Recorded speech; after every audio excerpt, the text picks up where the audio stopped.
Hello guys, good evening to everyone. आज हम इस सेशन में इस क्लास में डिस्कस करेंगे नाउन की बहुत सारी एरर्स। पिछले कुछ क्लासेस में आपने देखा है कुछ एरर्स हमने डिस्कस की, कुछ रूल्स को डिस्कस किया। अब आज आपका ये टेस्ट है। अगर हम ये मान लेते हैं कि आज एसएससी का पेपर है और आपके सामने ये वाले क्वेश्चन आ जाएं तो क्या होगा? ठीक है, अज्यूम कीजिएगा कि आज आपका पेपर है एसएससी का और ये क्वेश्चन आ गए तो आपका स्कोर क्या होने वाला है। चलिए जी, शुरुआत करते हैं अपनी क्लास की। ये रहे क्वेश्चन नंबर 1, 2 एंड 3। ध्यान से देखिएगा। Either of the conferences has been abandoned by the new corporates of India. An innings was started by both the teams after their mutual consent. The news are very significant in terms of corporate's profile. ये 3 question हमारे सामने है and we have to find out the error. Come on, पहले पता लगाते हैं either of the conferences. क्या ये पार्ट सही है? जी हाँ, ये तो सही लग रहा है, ये तो सही लग रहा है। हैज बीन अबेंडन, ये भी सही लग रहा है। By the new corporates of India, तो यहां पर हम बोलेंगे नो एरर है, इसमें कोई एरर नहीं है, बिल्कुल सही प्रश्न है, ये सही आंसर है इसका, ये नो एरर। ठीक है, सेकंड देखते हैं। An innings was started by both the teams after their mutual consent. तो क्या बोलते हैं? इनिंग्स, इनिंग्स, सस्पेंस, पढ़ा था आपने रूल। ये क्वेश्चन कितनी बार हमारे सामने आया है और इस क्वेश्चन का आंसर देंगे आप। जल्दी कमेंट बॉक्स में बताइए आपको यहां कोई गड़बड़ लग रही है नहीं। अगर हेल्प चाहिए तो मैं बताना चाहूंगा, पिछले कुछ सेशंस में हमने इस वाली एरर को सॉल्व किया है। अब आपको बताना है सेकंड में क्या एरर है, ये आप कमेंट बॉक्स में बताएंगे। ठीक है, अगली क्लास में मैं इसे डिस्कस करूंगा आपके साथ। दिस इज योर होमवर्क, शुरू होते ही homework. And now the third one is the news are very significant in terms of corporate profile. बच्चों, मैं बताना चाहूंगा न्यूज पढ़ा था ना, इज, न्यूज इज, इसका प्लूरल सिंगुलर न्यूज तो न्यूज ही है, तो आप न्यूज इज ही बोलेंगे, आर नहीं बोलना है। जैसे सीरीज, जैसे इनिंग्स, वैसे ही न्यूज इज सिंगुलर वर्ब आएगा इसके साथ। ओके, तो ये रहे हमारे 3 questions and now we proceed. This is going to be 4, 5 and 6। आइए जी, हम इसे पढ़ देते हैं एक बार। I called many women servants for the sake of my household work. I saw many calves during my visit to countryside. Many cafes were launched in the market altogether. Economics are not evident to the government this time. बताएं जी, बताएं। तो number 4 में देखिए, I called many, many means plural है, ये क्या करेंगे हम? I called many women, ये है error, servants. I called many women servants is correct English. Okay, 5th को देखिए, I saw many calves during my visit to countryside. Countryside का मीनिंग पता है आपको? Countryside का मीनिंग होता है village. So I saw many calves. देखिए, F का जब प्लूरल करते हैं किसी वर्ड का जिसके लास्ट में F हो तो VES कर देते हैं। क्या करेंगे? CALVES, calves कर देंगे। यह है करेक्ट। ठीक है, 6 और 7 को देखिए, Many cafes were launched in the market altogether. जब many की बात हो रही है तो क्या हो जाएगा? कैफेज, कैफेज कर देंगे। ओके, तो अब ये बताइए 7th में क्या करें? Economics are not evident to the government this time. आपको कमेंट करके मुझे बताना है कि यहां पर आर सही है या इज आना चाहिए। यह आज का आपका दूसरा होमवर्क है। आज 2 सेंटेंसेस मैंने आपको होमवर्क के लिए दिए हैं। हम चाह रहे हैं कि आप कमेंट करके बताएं आपको क्या सही लग रहा है। इकोनॉमिक्स के साथ इज आना चाहिए या आर आना चाहिए।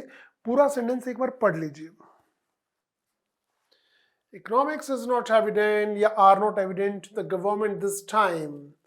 And after doing 6 questions, we are proceeding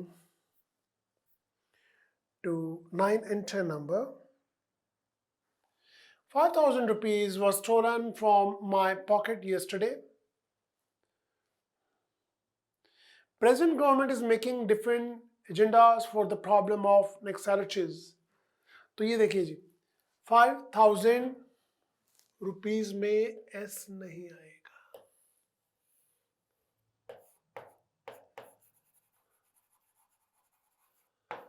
this is correct English, 5,000 rupees is correct. Okay, और क्वेश्चन नंबर 10 में देखिए, क्वेश्चन नंबर 10 में हम कह रहे हैं present government is making different. ये देखिए यहां पर ये है एरर, एजेंडाज नहीं होता। ये एक लैटिन वर्ड है जिसका प्लूरल भी एजेंडा ही होता है। Agenda is plural, agendas S लगकर ये प्लूरल नहीं बनता है। तो अभी तक हमने 10 क्वेश्चन किए हैं जिसमें से 2 तो आपको होमवर्क दे दिए हैं, बाकी 8 का बताइए आपका 8 में से 8 या 10 में से 10 स्कोर है या नहीं है, अभी क्या हाल चल रहा है ये सोचिए। Now we are proceeding and it's going to be the question number 12। अरे 11 तो आया नहीं, शायद टाइपिंग मिस्टेक है। देखिए नंबर मायने नहीं रखता है। I am planning to make some poultry farm for my passion. I am yours affectionate son. The Caesars is laying on the table. On receiving the mark sheet from the university, I realized that I had got only passing marks in English. या coma लगा देते हैं।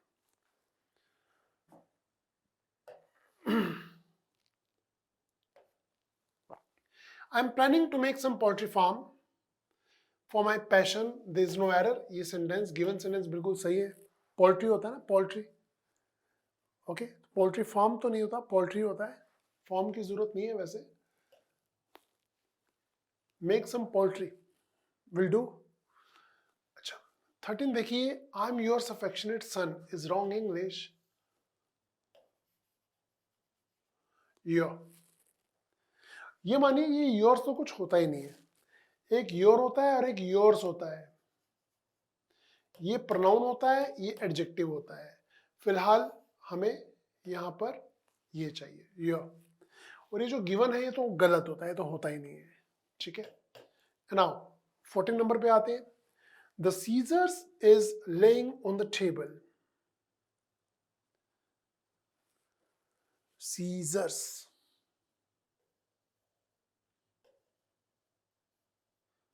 Are होना चाहिए, seizures are. Okay, कुछ ऐसे words हमने किए थे जो पेयर्स में होते हैं, जैसे कि पैंट्स है, पेटलून्स है, पायजामाज है, ट्राउजर्स है, सीजर्स है, बाइनोकुलर्स है। ये सब हमेशा प्लूरल में यूज होते हैं, तो इनके साथ जो हेल्पिंग वर्ब आता है वो प्लूरल आता है। On receiving the mark sheet from the university, I realized that I had got only passing marks in English. Oh my God! देखिए आपको ये भी बता दे, पासिंग मार्क्स नहीं होता, it should B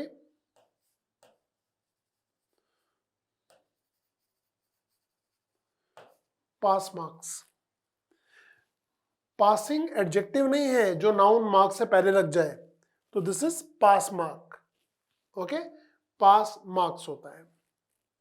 so you have done around 13-14 questions. क्या लग रहा है आपको, इजी है या टफ है? बताएं बच्चों, इजी है या टफ है? आते हैं जी, यहां पर आते हैं 16 नंबर पे देखिए। The object of this new act is to keep out foreign investors. The object of this new act is to keep out foreign investors. आप देख पा रहे हैं यहां पर कोई भी एरर नहीं है, बिल्कुल सही है, कोई गलती नहीं है grammatically, this is all correct. And now look at 17 number. The contents of the room consisted of carpet and few furnitures. हम इतने सारे क्वेश्चंस की यहाँ प्रैक्टिस कर चुके हैं सेशन में कि आप देखेंगे कि फर्नीचर्स तो कई बार हमारे सामने आ चुका है। एंड फर्नीचर हो जाएगा। This is English furniture. Fine. So अब आते हैं अगले क्वेश्चन पर। We got excellent furnitures in this shop. यहां भी सेम ही आ गया, देखिए सेम क्वेश्चन पूछ रहा है। इट शुड बी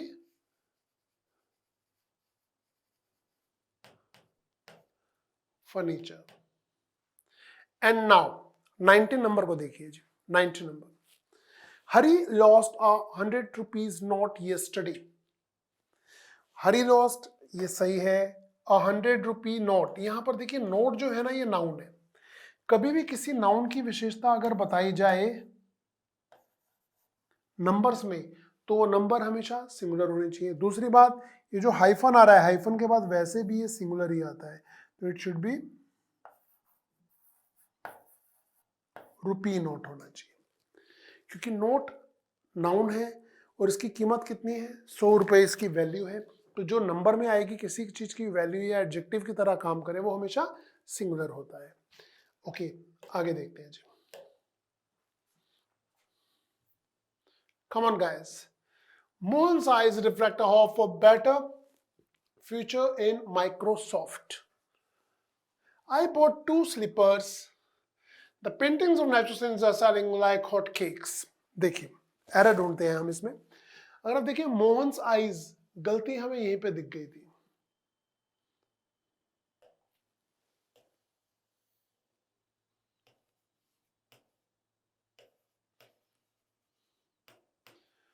मोहन्स होना चाहिए, मोहन के साथ ऐसे नहीं आना चाहिए, ठीक है ना। और वैसे भी इस नाम का प्लूरल करने का कोई हमारा तुक नहीं था। The name is Mohan, so Mohan's eyes होना चाहिए। This is correct English. अब बचे 2 क्वेश्चन, ध्यान से देखिए। आई बोट 2 स्लीपर्स। भाई आपको एक चीज बता दें, स्लीपर्स भी पेयर में यूज होता है, तो आप 2 स्लीपर्स मत बोलिए, बोलिए 2 पेयर्स ऑफ।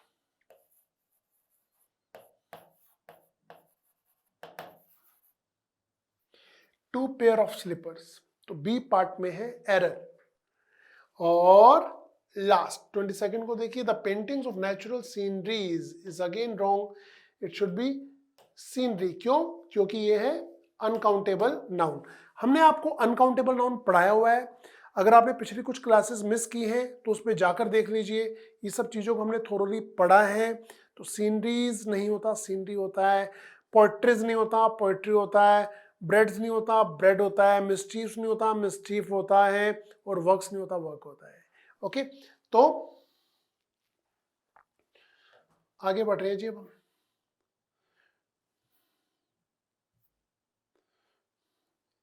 ये देखिए,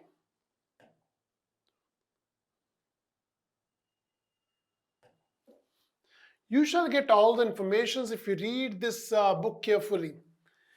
यहां एक चीज बताते हैं आपको, इंफॉर्मेशंस भी अनकाउंटेबल नाउन के अंदर आता है, तो इट शुड बी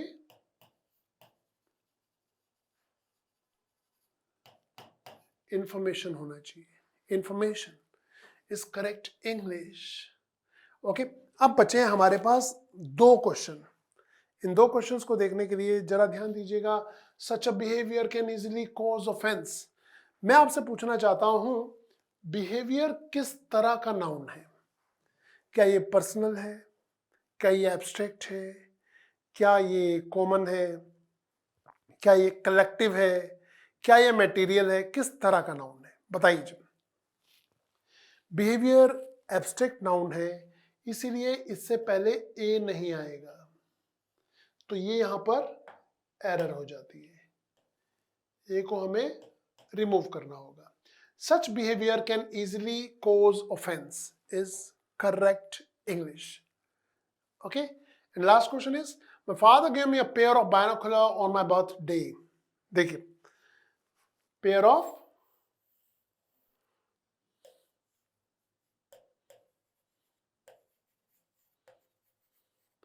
बायनोकुलर्स होता है। अभी अभी हमने बात की थी, कुछ ऐसे वर्ड्स होते हैं जो हमेशा पेयर्स में यूज होते हैं, जैसे कि मैं आपको बता देता हूं।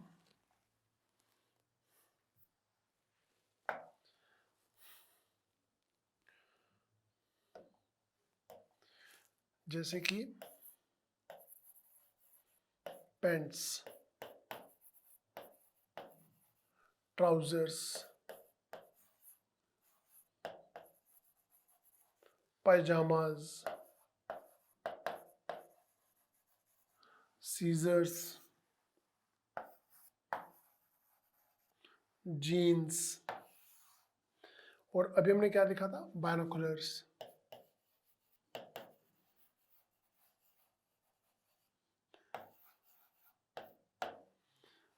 ये सब जो वर्ड्स हैं एटसेट्रा और भी बहुत सारे हैं, ये कैटेगरी है, ये दो के उसमें होते हैं, जैसे कैंची की दो साइड है, दूरबीन की हो गई, लोग भी स्पेक्टिकल्स भी लिख देते हैं, गॉगल्स भी यूज कर देते हैं, है ना, एंड ग्लासेस भी कर देते हैं। तो ये जो सारे वर्ड्स हमने लिखे हैं एटसेट्रा यहां लिख देते हैं, है ना, ये सब पेयर में यूज होते हैं, और जब ये पेयर में यूज होते हैं तो इसके बाद जो वर्ब होता है वो प्लूरल होता है।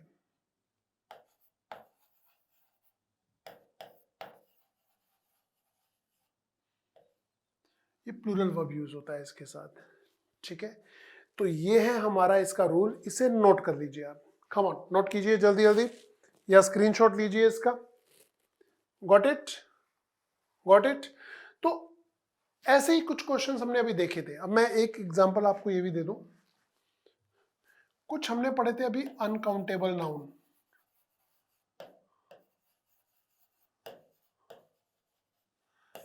उनमें बार बार एक वर्ड आ रहा था फर्नीचर।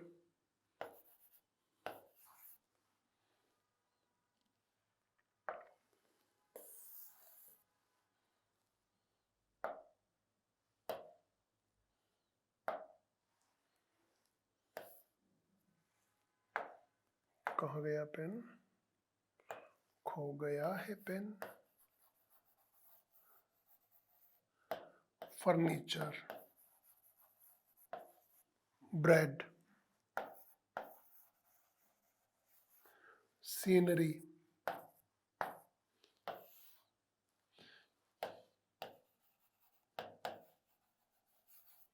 मिसचीफ, ठीक है ना। ऐसे बहुत सारे वर्ड्स हैं जो अनकाउंटेबल नाउन की कैटेगरी में आते हैं, जैसे वेकेशन भी है,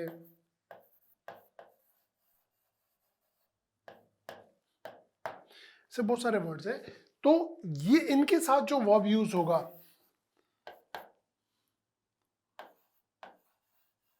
वो होगा सिंगुलर, इनके साथ सिंगुलर वर्ब यूज होना चाहिए, ठीक है। तो ये हमारा सिस्टम है। हम ऐसे बहुत सारे क्वेश्चंस आप सॉल्व कर रहे थे, जिनमें से मुझे लगा आपको ये भी याद दिला देते हैं। फिलहाल ये हम यहाँ पर पढ़ चुके हैं, बस अभी समय था आपको ये याद दिलाने का, इसलिए मैंने सोचा बता देते। एक और चीज मुझे याद आ रही है, अभी हम कुछ रूल्स कर रहे थे, कुछ वर्ड्स आए थे, जैसे कि डियर है, शीप है, फिश है, एयरक्राफ्ट है,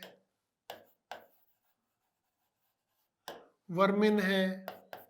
ये सिंगुलर प्लूरल दोनों में यूज होते हैं, ठीक है।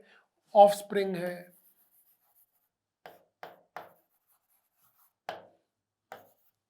ये सिंगुलर प्लूरल दोनों में यूज होते हैं। आप एक फिश की बात करोगे तो बोलोगे फिश इज, और ज्यादा मछलियों की बात करोगे तो बोलोगे fish are. Aircraft is, aircraft are, deer is, deer are, sheep is, sheep are, और sheep is, the sheep are. इस तरीके से यूज होते हैं। तो ये दोनों ही है, सिंगुलर प्लूरल ये दोनों ही है, ठीक है। ये टर्माइट्स के लिए यूज होता है वर्मिन वर्ड। तो अब हम मिलेंगे कल अगली क्लास में, कुछ और नाउन की नई एरर के साथ आपके साथ डिस्कस करेंगे। आज हमने आपसे 2 क्वेश्चन पूछे हैं, आपको उनका आंसर करना है, ठीक है। जल्दी जल्दी कमेंट बॉक्स में जाइए, दिमाग लगाइए और उनका आंसर हमें बता दीजिए। अभी के लिए इतना ही। Thank you very much, have a good night, take care, शुभ रात्रि। कल मिलेंगे सेम टाइम पे, बाय बाय।